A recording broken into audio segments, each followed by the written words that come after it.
Hello and welcome. This is the Gavel and I am Terry Ikumi. What a very interesting week it was for the National Assembly, beginning from the House of Representatives, where the issue of minority leadership was finally put to rest.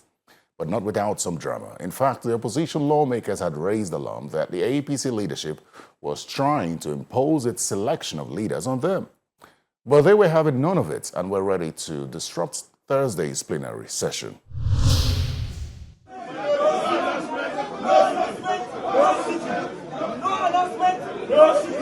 Now, the opposition lawmakers started off with chants as they made their way into the chamber.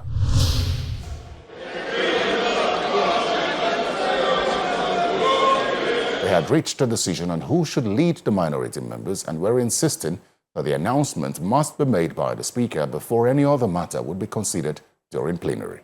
The Speaker arrived and plenary commenced. He then proceeded to make the announcement as demanded by the opposition members. Number one, Minority Leader, Right Honorable Frederick Y. Abedi, PhD. Please, can you stand up for recognition?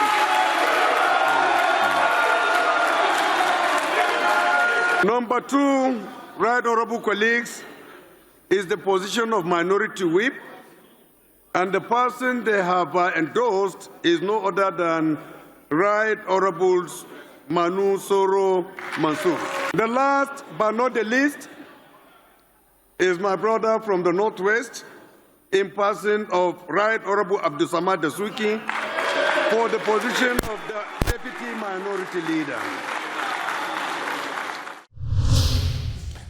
With that out of the way, the House then turned its attention to the main business of the day, the State Police Bill, as the Speaker confirmed that a quorum as required by the Constitution had indeed been formed. We are only picking one that pertains security, and it is for obvious reasons. We all know what is happening in the country. We cannot afford to delay any more consideration of this very important document that will give us the opportunity to come up with a state security provision in our Constitution. And that's the reason why we felt that we need to single out only one. The rest, since after today, we will be proceeding for our end-of-the-year legislative holidays for 2 weeks. It will avail members the opportunity to go through all the other documents so that as soon as we come back, we'll consider the others. But just before voting commenced, Representative Bashir Usman raised a point of order. Mr. Speaker, we received this document this afternoon. We cannot be able to know what is in this Constitutional Review Committee issue. What we want is that Mr. Bashir, Speaker allow us to go and study this book and come back and discuss about this issue. Our Nigerian military agencies or security agencies, are they funded very well that they cannot be able to tackle the issue of security? Mr. Speaker, we have so many lapses. Honorable Bashir, we should do justice to Nigerians. It is okay. You have made your point. You can sit down, please. We are going to make sit down. judgment. Honorable Bashir, God will do his own. If you don't sit down, I will take disciplinary action against you. We better be careful. Please sit down. Thank you. Sit down, unless if you want us to refer to ethics and privilege. It was already something that we are very familiar with. No, that's not true now. All the series of Point of order. It has gone through the committee of the whole before. He said we received this document long before the Mr. Speaker. It's the document we are familiar with. Point of order. The voting pattern was explained and voting commenced, but some lawmakers were not happy with the voting pattern. The electronic voting system is right now not working. So we are going to do head count, one after the other, to ascertain that we have the number to actually pass this amendment. The process was concluded and the much-awaited State Police Bill was read a third time and passed. Those in support should raise their hands. Those in support of this bill, please raise your hands. How can we be? Are we primary school students? What kind of thing? Showing the whole world our weaknesses. What kind of thing is this? 289. My own vote and that of the DS. Mr. Speaker, you do not have a vote. 289. Only 2 people are against. 3, 4. All right. Please record 4. Now, the story was quite different in the Senate as it only scaled second reading. One of the major concerns often raised against state police is the possibility of abuse by state governments. This bill adequately addresses those concerns through several safeguards. 1, establishment of state police service commissions. 2, federal oversight through the Federal Police Service Commission. 3, uniform national policing standards.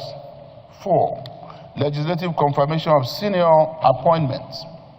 5, constitutional procedures for removal of state commissioners of police. 6, periodic certification and review of state police operations. And 7, federal intervention mechanisms in situations of complete breakdown of law and order. These provisions create a balanced framework that combines operational autonomy with accountability and constitutional oversight. Economic and developmental benefits. Security remains the foundation of economic growth. No nation can attract investment where insecurity prevails. The establishment of state police will enhance investor confidence, protect agricultural production, reduce rural insecurity, safeguard critical infrastructure, improve business activities, promote tourism, and accelerate economic development across the states. The economic losses arising from insecurity far exceed the financial costs of establishing state police. On constitutional significance, Mr. President and very distinguished colleagues, this bill seeks to modernize Nigeria's security architecture by establishing federal and state police structures and defining their respective responsibilities by creating State Police Service Commission, by providing oversight mechanisms through transferring policing from the exclusive legislative list to the concurrent legislative list, and by strengthening cooperative federalism in security administration. First, before we bring this bill for debate, and I believe we already have a subcommittee headed by the Deputy Senate President on altering the 1999 Constitution.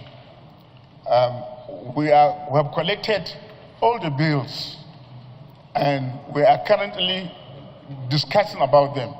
So discussing this bill now proposed by the leader will amount to putting the cart before the horse. I support the idea of state policing, but we must comply with the provisions of the Constitution. Otherwise, if we go ahead with this debate, whatever we decide, whatever we do will be an nullity, because it does not comply with the provisions of the Constitution. I agree with all the arguments raised by the leader of the Senate about the current security situation in the country, particularly terrorism, banditry, kidnapping, cultism, and what have you. The present policing system is grossly inadequate. The number of policemen we have is not up to 400,000. You are already discussing the bill. No, but I'm trying to. Okay, I'm trying to say that the solution is not in state policing, but rather increasing the number of federal police to cover the whole country. It is my hope and prayer that this time around it will see the full light of the day. I'm supporting this bill against the background, one, of already proliferation of various vigilante groups by various state governments in the name of, or for the purpose of securing the well-being and welfare of their citizens. For example, we have the civilian JTF in my state, which is funded by the state government. We have Ametekun in the southwest, which is being funded by the various state governments of the southwest, are all pseudo-police formations. So what this bill essentially seeks to achieve is to give full legal backing so that these pseudo-police formations that are right now operating under various names and guise in various subnationals will not only back, but will bite in the discharge of their mandate. So, and again, it is also in tandem with international best practice, as rightly alluded to by the leader in the course of his argument, that is already in practice in Australia, it is already in practice in Germany, United States of America, and what have you. And even for the purpose of proper intelligence gathering, because with the state police, the locals will be involved, and they know the terrain very well, they know the people very well.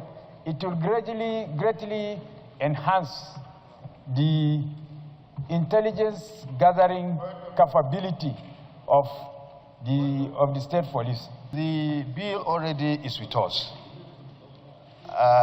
He really said it is with us. But what the leader wants to do is in line with what I said the other time. He's complying with his role as the leader of the Senate. He just wants to amplify, just to talk about the bill, right? To go with a local or internal procedure, all right? But this is not. We are not going to put it to vote now. We'll do that right time, when the time comes. We are not going to debate it now.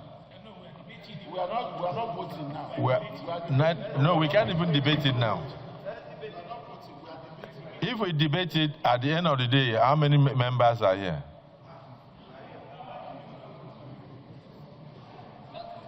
You have to look at the mood of the Senate. Is anybody opposed to this bill going to the Constitutional Review Committee? Is anybody opposed to this bill going to Constitutional Review Committee? Okay, in that case, those in support that this be referred to the Constitutional Review Committee, say aye. And those against say nay. The ayes have it. So we have referred this to the Constitutional Review Committee. We're staying with the Senate, where it would seem that the Senate has thrown one of its own under the bus following comments made during a committee meeting. Senate equally notes that the Senate Committee on Public Accounts recently considered and purportedly resolved to issue or recommend the issuance of a warrant of arrest against Malam Mele Kyari, former Group Managing Director of the Nigerian National Petroleum Corporation, NNPC, following allegations of failure to honor invitations extended by the committee.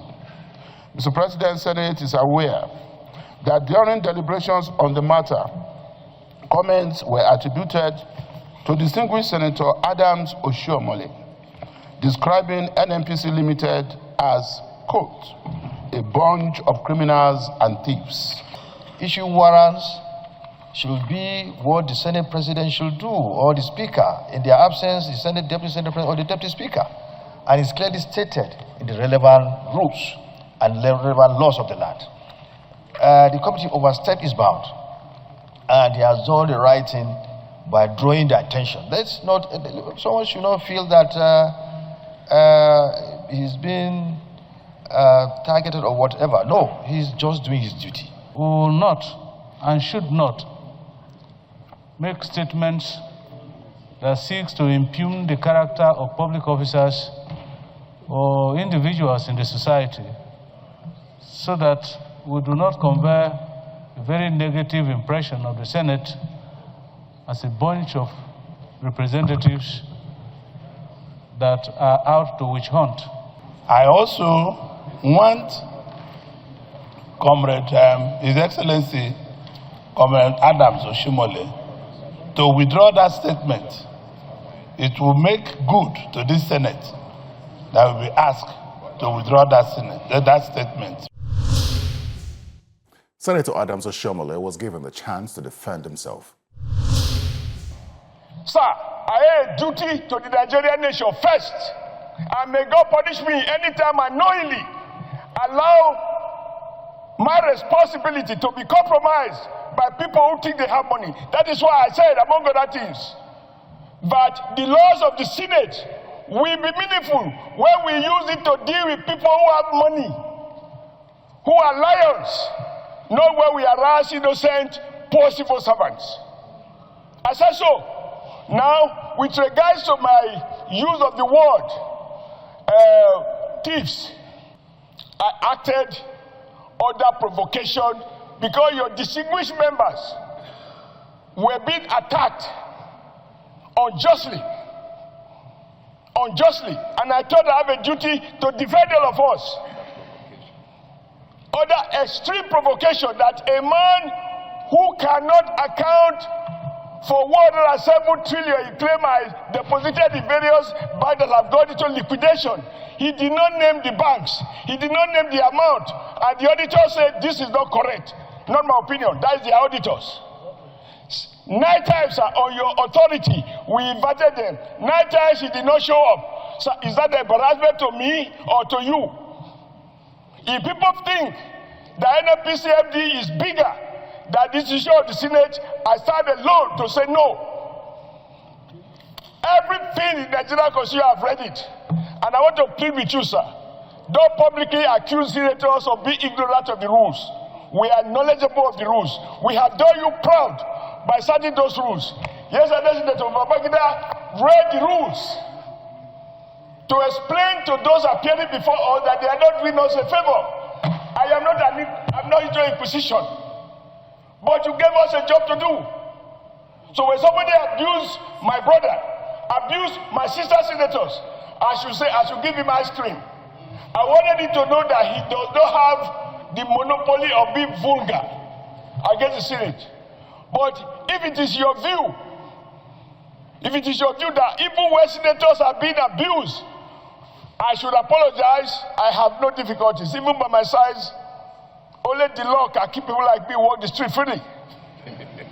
Because without rule of law, I don't have the physical might to protect myself. The Senate subsequently discountenanced the warrant of arrest issued against Mr. Melekiari as the Senate President announced a meeting with members of the Senate Committee on Public Accounts to address the matter. Well, it's time now for Constituency Focus.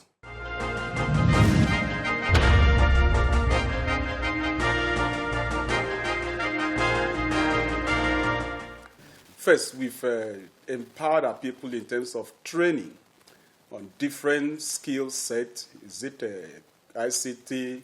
Is it on soil plastering? And the rest of them. Over 400 of our constituents have benefited from that. Then we move into capital projects, road grading, solar street light, building of schools. So far, we have installed solar street light across the different communities in my federal constituency, not less than 200 stands of solar street light. Remember when subsidy was removed and the prices of petroleum products skyrocketed, and we thought it wise to make sure these communities are provided for with solar-powered borehole where they don't need to use generator or use fuel to power the boreholes.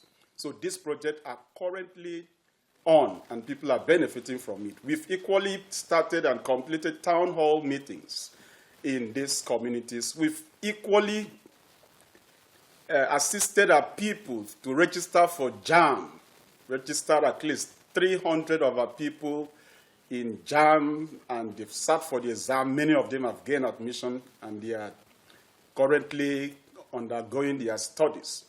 We have equally graded nothing less than 30 kilometers of roads, rural roads, which were completely impassable before then. And so far, these roads are accessible for people, rural dwellers, to access this road easily to make life bearable for them. We've equally done a lot of empowerment in terms of reaching out to our constituents that really supported us. We've empowered them with cars, we've empowered them with sewing machines, we've empowered them with grinding machine, we've empowered them with motorcycles, we've empowered them with agricultural equipment and tools, and we've equally followed it up with all kinds of cash empowerment. For example, the last one we did was to select market women and empower them with a minimum of 50,000 naira, about 93 of them. We've equally given scholarship to some of our constituents. We've equally empowered them with bursary, the students that are in tertiary institutions. And we've given a laptop to many of them that our abilities is capable of doing. So we have done a whole lot of empowerment in this regard. Then if you want to talk about the bills that we have sponsored and the motions that we have moved in this direction, which is equally gaining traction in terms of empowerment of our people. I recall when I was inaugurated, I brought a situation in my community which is called Obiobom, a dilapidated bridge that has been there since 2001. And I brought it to the attention of the federal government in the parliament, and federal government has intervened. Right now, that bridge has been constructed for our people to benefit. We've equally sponsored a bill for the establishment of a federal college of laboratory scientists in my community, in Abak to be precise. And that bill, by the grace of God, has scaled through first reading, second reading, public hearing, third reading, and it has been passed in the House, just waiting for the President to assent for that to be swung into action. And of course, the many motions and petitions we have equally laid in the House that have equally brought succor to so many of our constituents, not just my constituents, but Nigerians at large, because we've intervened for them to be reinstated in their workplace. We've equally intervened for them to be paid their arrears and a monument backlog and the rest of them. So by the grace of God, within the 1 year and about 6-7 months, we have occupied this office. Our people have really benefited immensely and from the robust engagement of our legislative engagement.